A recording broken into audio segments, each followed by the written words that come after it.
ഈ പ്രാർത്ഥനയിൽ പങ്കെടുക്കുന്ന അങ്ങയുടെ എല്ലാ മക്കളുടെയും ആവശ്യങ്ങളെ അങ്ങ് ഏറ്റെടുക്കണമെന്ന് പ്രാർത്ഥിക്കുന്നു. ദീർഘനാളായിട്ട് കർത്താവ് കാത്തിരിക്കുന്ന വിഷയങ്ങളുണ്ട് ഈശോയെ, അത് ഇന്ന് നിറവേറണമേ എന്ന് പ്രാർത്ഥിക്കുന്നു. വീട് പണി ആരംഭിക്കുന്നവരുണ്ട് ഈശോയെ, അതുപോലെ എല്ലാ വിവാഹ ആലോചനകൾ ആരംഭിക്കുന്നവരുണ്ട്, ഉപരി വിദ്യാഭ്യാസം ആരംഭിക്കുന്നതിന് വേണ്ടി ശ്രമങ്ങൾ നടത്തുന്നവരുണ്ട്. അങ്ങനെ എല്ലാ ആരംഭങ്ങളെയും അങ്ങയുടെ തിരുസന്നിധിയിൽ ആശീർവാദത്തിനായി സമർപ്പിക്കുന്നു.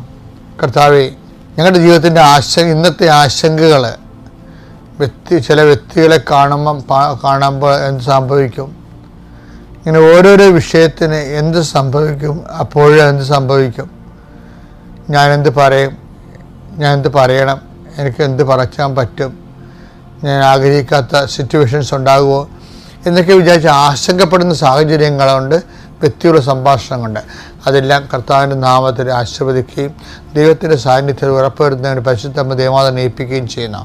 ജോലി അന്വേഷിച്ച് പോകുന്നവരുണ്ട് ഈശോയെ, നഷ്ടപ്പെട്ട ജോലി വീണ്ടെടുക്കാൻ വേണ്ടി പരിശ്രമിക്കുന്നവരുണ്ട് ഈശോയെ, ജപ്തി നടപടികളെ പരിഹരിക്കുന്നതിന് വേണ്ടിയുള്ള പരിശ്രമങ്ങൾ നടത്തുന്നവരുണ്ട് ഈശോയെ. അവരെല്ലാം കർത്താവിൻ്റെ നാമത്തിൽ ഈ നിമിഷം ആ വിഷയത്തിന് അനുഗ്രഹിക്കപ്പെടട്ടെ എന്ന് പ്രാർത്ഥിക്കുന്നു. ദീർഘനാളായ ഇടത് മൂക്ക് ഇങ്ങനെ അടഞ്ഞിരിക്കുന്നവരുണ്ട്, അത് കർത്താവ് തുറന്നു തരുന്നതായിട്ട് സന്ദേശമുണ്ട്. കർത്താവിൻ്റെ ഉന്നതമായ നാമത്തിൽ സഭയുടെ അധികാരത്തിൽ കുരിശിൻ്റെ അടയാളത്തിൽ ദൈവശക്തിയാൽ നീ നിന്റെ കുടുംബം ഈശോ നാമത്തെ അനുഗ്രഹിക്കപ്പെടട്ടെ. നിൻ്റെ ഇന്നത്തെ വഴിയാത്രകൾ, യാത്ര ലക്ഷ്യങ്ങൾ, അതിൽ നിലനിൽക്കുന്ന തടസ്സങ്ങൾ കർത്താവിനെ നീങ്ങിപ്പോട്ട് പ്രാർത്ഥിക്കുന്നു. നീ ഏറ്റെടുത്തിരിക്കുന്ന ഉത്തരവാദിത്തങ്ങൾ അത് ചെയ്തു തീർക്കുന്നതിന് വേണ്ടി പലരുടെയും സഹായം നിനക്ക് ആവശ്യമുണ്ട്. ആ വ്യക്തികൾക്കെല്ലാം രോഗവും ക്ഷീണവും പ്രയാസങ്ങളുമാണ്. അവരെല്ലാം കർത്താവ് സന്ധിക്കുകയും അവർ നിന്നോട് സഹകരിക്കുന്നതിന് വേണ്ടി പ്രത്യേകമായ കൃപയുണ്ടാകാൻ വേണ്ടിയിട്ട് പ്രാർത്ഥിക്കുന്നു. എൻ്റെ കർത്താവിനുമായ നാമത്തിൽ സഭയുടെ അധികാരത്തിൽ കുരിശിൻ്റെ അടയാളത്തിൽ നീ അനുഗ്രഹിക്കപ്പെടുമ്പോൾ വല്ലാത്ത മടുപ്പാണ്, ഒന്നും ചെയ്യാൻ തോന്നണില്ല, ഒരു കാര്യവും ചെയ്തിട്ട് ഒരു കാര്യവും ഇല്ല എന്ന് വിചാരിച്ചുകൊണ്ട് മനസ്സിടിഞ്ഞിരിക്കുന്നവരുണ്ടാകും. കർത്താവിൻ്റെ വിശുദ്ധ രക്തം തളിക്കപ്പെടുകയും നീ പുനർജീവിക്കുകയും ചെയ്യട്ടെ പ്രാർത്ഥിക്കുന്നു.